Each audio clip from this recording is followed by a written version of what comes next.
Szeretettel köszöntelek benneteket a Smart Fest Budapest és a Malternatív közös podcastjén, amelyet a Samsung támogat. A vendégeim Hartung Attila és László Panna. Sziasztok! Köszönöm, hogy elfogadtátok a meghívást. Szia, mi köszönjük. Mind a kettőtöknek a neve a FOMO című filmmel hozható kapcsolatba, de külön, ha bemutathatnálak benneteket, akkor Attila, te rendező, forgatókönyvíró vagy elsősorban, de reklámfilmekkel is foglalkozol, tehát hogy nem csak játékfilmeket rendezel, hanem reklámfilmeket is, ha jól tudom. Igen. És Panna, te pedig a Refreshernél dolgozol, mint videós újságíró, viszont a FOMO-ban az egyik kulcs szerepet játszottad, és ez hozott akkor benneteket össze, tehát gondolom itt ismerkedtetek meg. Itt, igen. És viszont az AI-jal hol ismerkedtetek meg? Panna. Én szerintem akkor kezdtem el ismerkedni az AI-jal, amikor ez az egész ChatGPT boom bejött így a köztudatba, és ott. És az elején úgy álltam hozzá, hogy ez nagyon fura, de lehet, hogy nagyon jó, és úgy annyira még mindig nem változott meg erről a véleményem, de gondolom erről majd jobban ki tudom fejteni a véleményemet később. Aha, igen, és te? Amikor a ChatGPT boom elindult, akkor elkezdtem tesztelni ezeket a programokat, már ami akkor elérhető volt. És akkor az első körben azért elég negatívak voltak a tapasztalataim, mert azok még nagyon beta változatban lévő szoftverek voltak online elérhető módon. De aztán, ahogy megfejlődött, meg jöttek a hírek, és az egész elkezdett formálódni, meg egyre több YouTube videó megjelent, ahol elemzik őket, részletezik, kiemelik a pozitívumait, negatívumait, akkor úgy azzal a tempóval én is elkezdtem ezeket felfedezni, úgyhogy magával a folyamattal együtt, ahogy ez kialakult, úgy megismertem nagyjából, amit lehetett. És egyébként mi a véleményetek arról, hogy az AI milyen hatással van a filmiparra, meg a különböző szegmensekre? Tehát neked, mint színésznő, ez téged mennyire foglalkoztat, illetve téged, mint rendező, akár mint alkotótárs tudsz gondolni az AI-ra, meg ezekre a túlokra, vagy inkább tartasz tőlük? Vannak. Egyébként engem azt hiszem, hogy jobban aggaszt videós újságíróként, mint színésznőként, mert most már ugye azért láttunk kísérleteket arra, hogy különböző AI műsorvezetőket behoznak, akár híradóba, akár csak kvázi ilyen hírbemondónak, és nyilván ő nem fog belebakizni abba, amikor majd fel kell olvasni a sugógépről, és hogyha gondolom 1-2 év múlva már tökéletesen fog hangsúlyozni, és hát ilyenkor mondjuk egy nagy kérdés az, hogy tényleg akkor minek alkalmazzunk egy embert. Én remélem, hogy nem sok ember gondolkozik így, de szerintem vannak, akik így gondolkoznak, és ez nagyon félelmetes. Én egyébként beszélgettem, vagy volt már, én is csináltam interjút már AI-jal kapcsolatban, pont színészekkel, és Zörkény István színház színészeivel, és ők egyébként nem féltek tőle, és ez nagyon megnyugtató volt nekem, főleg azt hiszem a Nagy Zsolt volt ez, aki azt mondta, hogy engem soha nem fog egy gép lecserélni, és amúgy valószínűleg igaza is van. Úgyhogy szerintem egyébként azt is tökre megértem, hogyha valaki mondjuk azt mondja, hogy például ugye vannak ezek, amikor színészek ilyen számítógépes játékokhoz adják a mozgásukat, meg minden, és akkor így be kell őket szkennelni. Igen, meg vannak ilyen tapancsok is. Igen. És egy csomó színész... Voke. Igen, köszönöm. Tehát egy csomó olyan színész van, aki azt mondja, hogy ő nem hajlandó arra, hogy mondjuk így beszkenneltesse magát, ez most valószínűleg nem a jó kifejezés, és amúgy tökre megértem, de szerintem ez egy idő után valószínűleg elkerülhetetlen lesz, de nem vagyok benne biztos.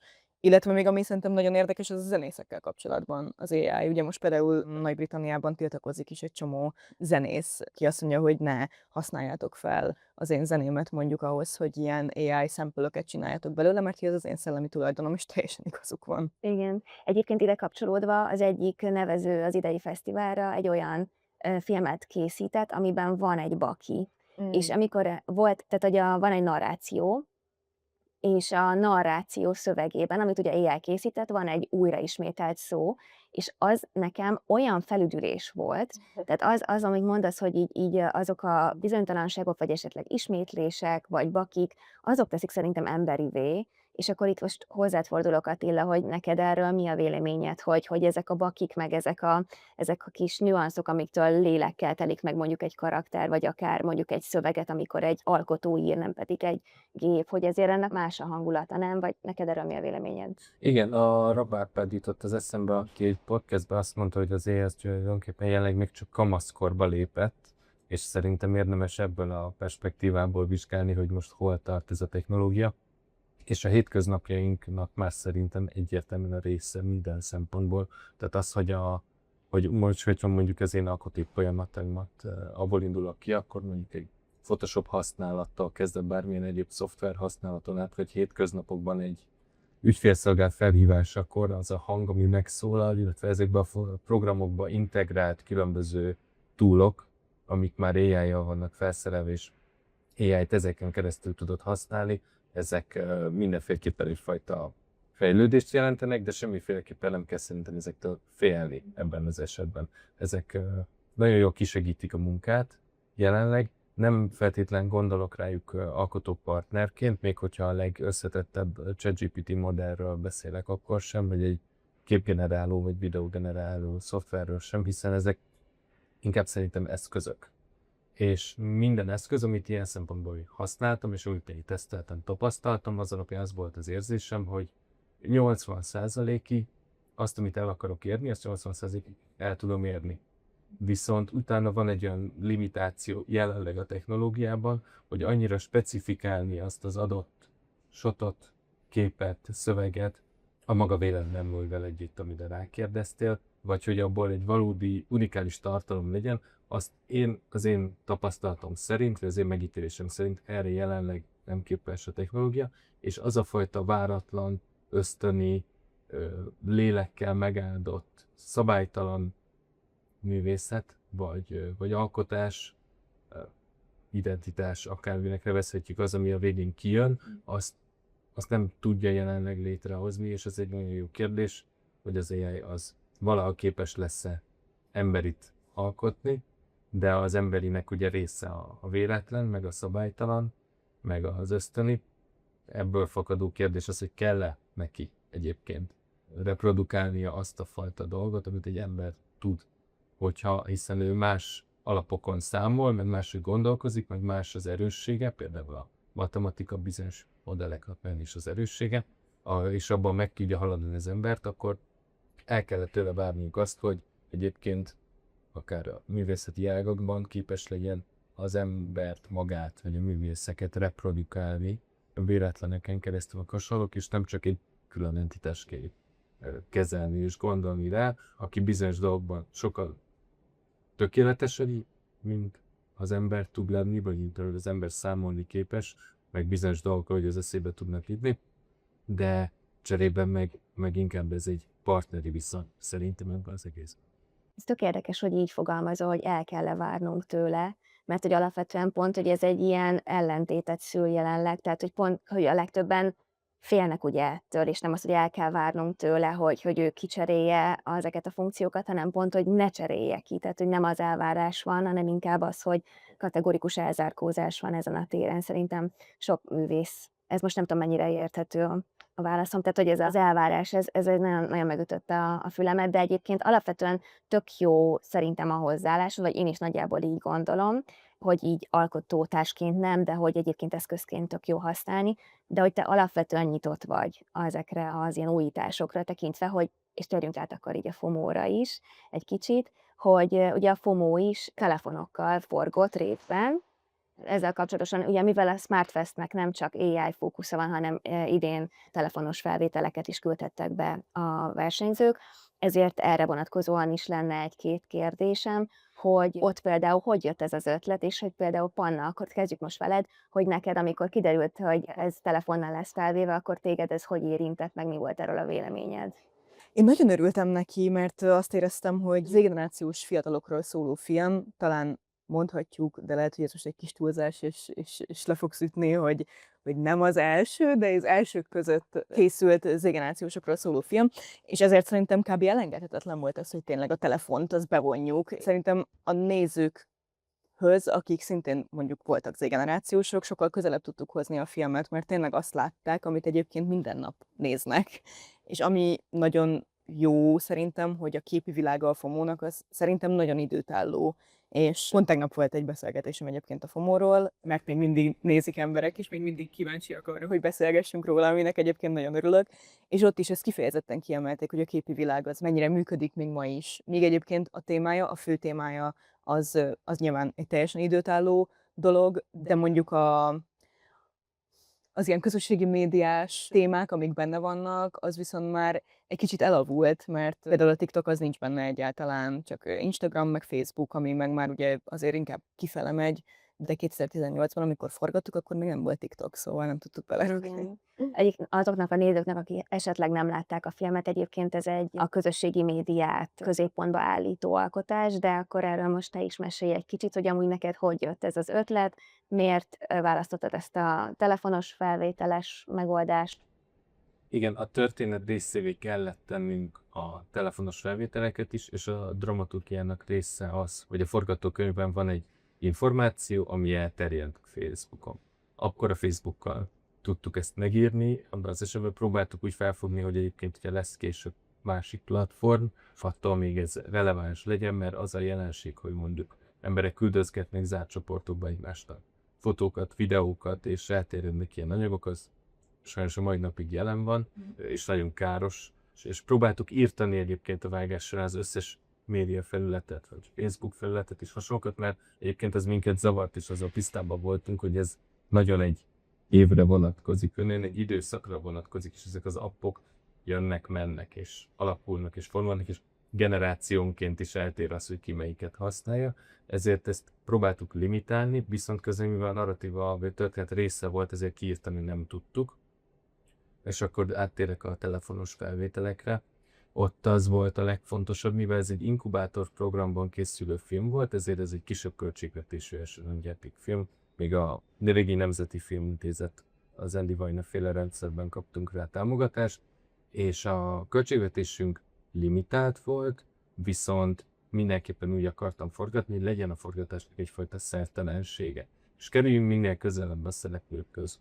Amit el akartam kerülni, az az, hogy egy dögnagy kamerával odaállunk fiatal színészek és szereplők és amatőrök mellé, és akkor azt mondjuk, hogy na, akkor impro, nyomjuk, mi sül ki belőle. Az egésznek a nagy lámpákkal, a nagy kamerával van egy kreáltsága, és ezt a kreáltságot minél jobban írtani akartam az egészből. Az, hogyha nem az operatőr kezeli a kamerát, hanem egy olyan szereplő, aki egyébként naponta amúgy is 6 órán keresztül fogdossa a telefonját és videózik, meg fotózik vele, akkor annak lesz egy természetessége, meg lesz egy közvetlensége, meg a néző is sokkal könnyebben tud adaptálódni a szereplőkhöz, vagy könnyebben jobban megismeri őket, meg közelebb kerülnek a szereplők akkor, hogyha olyan footage-okat lát, amik ennyire nyersek, és ennyire hétköznapokból valók, mert ezekkel a felvételeket találkozunk a legtöbbször.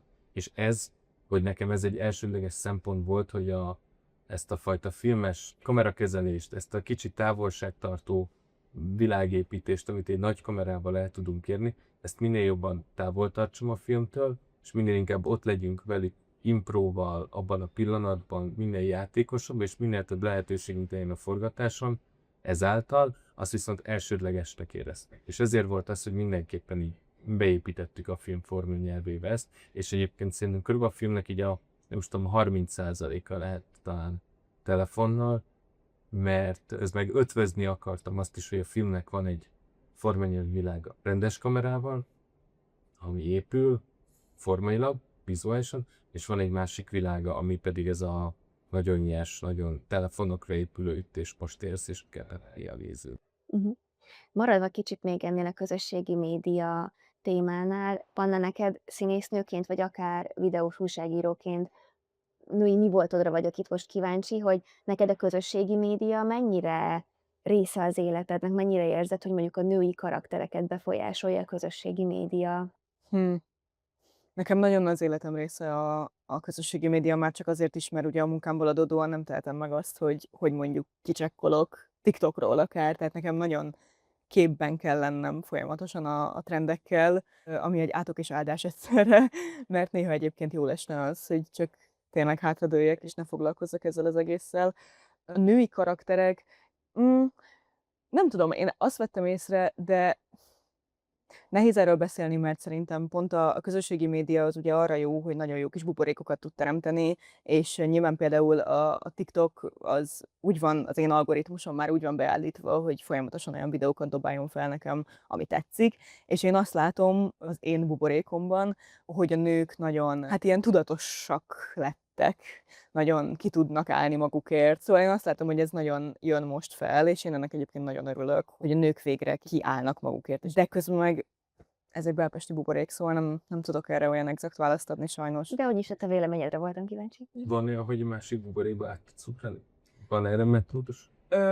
Metódusom, hát nekem olyan tudatos megoldásom nincs rá, hanem inkább azt mondom, hogy néha véletlenül átkeveredek. Tehát például tök érdekes pont maradva a TikToknál, hogy ugye ott a komment szekcióban is van egyébként egy algoritmus, meg az Instagramon is, hogy például ugyanaz a videó, az egyébként gondolom ez is egy AI funkció, szóval még jó, hogy beszélünk erről. Szóval, hogy ugyanaz a komment szekció, mondjuk lehet, hogy a te telefonodon máshogy jelenne meg, más sorrendben jelennének meg a kommentek, igen, mint nekem. És volt olyan egyébként, hogy mondjuk egy bizonyos témában láttam egy videót, és utána ugyanabban a témában egy fiú készített egy videót, aki nyilván már csak azért, mert fiú, ezért tök más közönséghez jut el, és teljesen más véleményeket láttam, és én hát akkor szembesültem azzal, hogy igen, akkor tényleg ezek a vélemények is léteznek, és ezzel így együtt kell élnünk. Nem tudom, hogy ez most így ennek a fórumnak a témája-e, de hogy azt is nagyon látszik, sajnos, vagy nem sajnos, ezt mindenki döntse el maga, hogy még amikor a FOMO-t promóztuk, én nagyon-nagyon sokszor mondtam el, ez 2019 környéke, hogy én mennyire büszke vagyok a generációmra, mert hogy mennyire nyitottak vagyunk, és mennyire mi meg fogjuk majd váltani a világot, és ezért most ezt így 6 évvel később egy kicsit máshogy gondolom, szóval nagyon látszik az, hogy egyre nagyobb a szakadék a női nem és a férfi nem között. Tehát tényleg statisztikailag kimutatható, hogy még a lányok azok inkább a liberális irányba mennek el, a fiúk inkább elkezdtek így jobbra tolódni, igen, ezek a Red Pill contentek, az Andrew Tate, ez az én generációmat nagyon-nagyon durván behálózta, és ez egy nagyon káros dolog. Gyakorlatilag már minden témát érintettünk, amit szerettem volna veletek megbeszélni, viszont engem személyesen nagyon érdekel az, hogy jelenleg mind dolgozol. Erről mesélnél egy kicsit? A bűn tematikáját járjuk körbe a következő nagyjátékfilmemben is, és ennek a jelenlegi munkacím az, hogy a Pokol élővilága, ezt ugyanazokkal a stábtagokkal készítjük el, Ender Kristóf operatőr, Iványi Petra, a producer, és a többiek, akikkel az előző FOMO-t is csináltuk. Ez egy helyszínen játszódó dráma, horror műfai elemekkel, és ezt most fogjuk befejezni ennek az utómunkát, és akkor szeretnék ilyenvarabb moziba fürlenni. Egyébként a Cserhalmi Győr és az Alföldi Róbert többek között a főszereplői, illetve Mésző Anna és a Nagymár. És ebben a filmben használsz telefont? Nem, ebben a filmben egy másik nagyon markáns formanyelvi elem az, amit kitaláltunk az operatőrrel, de még ez alakulóban van, mert most fejezzük be a vágást, úgyhogy arról még nehezen beszélek. Köszi. Akkor még egy utolsó záró kérdésem lenne mind a kettőtökhöz, hogyha visszamehetnétek az időben egy 5 évet, akkor, és mondjuk egy mondatban össze kellene foglalnatok, hogy így az AI hogyan robban be az életünkbe, akkor mit mondanátok az 5 évvel ezelőtti önmagatoknak, hogy álljatok ehhez? 5 évvel ezelőtt volt 2020. Igen. Igen.